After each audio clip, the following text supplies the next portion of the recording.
So DayZ just released a post sharing their plans for 2020. This gives us a basic idea of what we can expect to come to the game this year. The first point outlined by the devs is the fact that their dev team has decreased in size, which obviously has an effect on the development, but they assure us that the team is very passionate and will strive to make DayZ the best game it can be with the time and resources available. The devs say that they're happy with what they have achieved in 2019 and are looking forward to 2020. It seems that this year of development is more focused on polishing the game rather than new content, which in my opinion is a little bit disappointing, but I do understand that the game needs to be ironed out. The devs want to dedicate more time to each content patch as last year's schedule was a bit too busy for them. They say this should leave us with 5 game updates this year, so we should be expecting an update every 10 to 11 weeks. Now, these 5 game updates will prioritise stability, bug fixing and then improving and balancing existing features. However, this doesn't mean that there'll be no new content. The devs have stated that while this year is focused on polishing, they want to keep the game updates interesting for both us and them by adding new stuff in between bug fixing. What content can we expect then? Well, in their own words they stated, "We intend to continue adding more of the original and or new firearms into the game. We can try to work out or at least take a guess at what they'll be adding with this information. They've stated that they'll be adding more of the original guns. For those who played the alpha, you will be familiar with these. If you've seen my 1.07 update video, you'll know that the repeater is coming in this patch. This was one of the original guns. For those who play console or have never played the alpha version of DayZ, I'll quickly go over the original guns which we can expect to be added this year. The guns that are still missing are the PM73 Rack, a 380 submachine gun, the AUG, a 5.56 automatic rifle with a fixed sight, the Derringer, an incredibly small double-barreled 45 ACP handgun which came in 3 colours, pink, grey and black, the flare gun, which I mean technically isn't a weapon but you could kill someone with it, the Longhorn, which is basically a pocket Winnie, a pistol shooting 308 wind rounds equipped with a pistol scope, which is a slightly worse version of the hunting scope. The P1 pistol shooting 9mm. The Red 9, a 9mm pistol with an internal 10 round mag. The Sporter, a low caliber rifle shooting the 2.2, however it could take a 30 round mag and a hunting scope. Similar to the Sporter, we are still missing the Trumpet, a pump action rifle with an 11 round internal mag.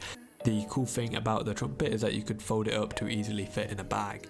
We are also missing the MP133 shotgun with a pistol grip, which is similar to the BK133 but slightly smaller. Honestly, I wouldn't mind if this was never added back. And finally, how could we forget the Magnum shooting the 357, which has just been added in the 1.07 patch.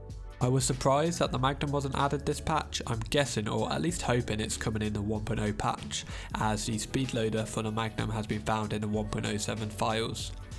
Obviously I'm using the old alpha names for these guns, and if they are ever added back they will most likely be renamed. So that's 11 original weapons we should be seeing reintroduced, but I find it hard to believe that they'll all be added this year.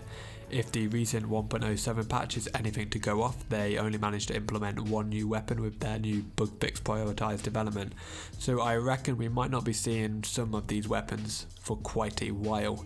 I can see them never reintroducing some of the less significant weapons such as the Rack and P1 pistol. If we go back to that comment, they also stated they intended to introduce some new firearms. Now they stated that they want to prioritise other things rather than new content, so I think I have a good idea of what they mean by new firearms. See, some firearms were modelled and even working in the alpha version of the game but never officially released. One of these weapons was the Vega, which was then later released in 1.06. A couple other weapons that were working but never officially released was the M249, Scout Rifle, Desert Eagle, Gorza and Makarov PB. We've also got some images of the Bison SMG, PK machine gun, M12 shotgun, dart gun and mini Uzi. Admittedly, these images are from 2016, but along with these images we find concepts of features that have been recently added to the game, such as the Sarka and Biohazard Shower, which means the devs have not forgotten about these. This is why I expect these guns to be what they mean by new firearms. Now they use the word firearms, which is disappointing as that suggests no bows or melee weapons. However, I still have hope for the implementation of bows this year, as some of the new bow models were found to be introduced in the 1.06 files. One of these being the recurved bow, which can also be found with the images from 2016. Why would they work on something if it had no intention on being added? Another feature that they intend to bring back is the broken body parts. This was the feature that previously defined the DayZ experience. They explicitly mentioned the broken legs. This is something I'm very excited for. While a broken arm hinders your aim, a broken leg completely demobilizes your ability to walk, meaning you have to crawl to safety. The final feature mentioned was the introduction of vehicle wrecks from Livonia into Chernobyl.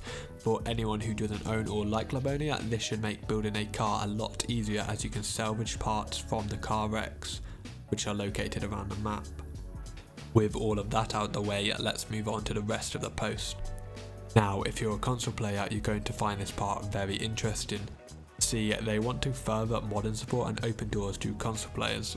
I'll get the bad news out of the way first. You're probably not going to be receiving any new modded items such as guns and cars. However, the server mission folders will be unlocked, allowing for full modification of the server. This basically means the server owners can manage the central loot economy, which in turn means loot rates can be increased or decreased to suit your playstyle. You'll also be able to create new custom locations out of existing assets to help personalize each server. While they don't say it, I'm assuming console server owners will be able to modify spawns and the spawn loadout, which could create some deathmatch servers. If you're a PC player, they have also released the animation rig of the character bodies, which should allow for some new and exciting mods to be created.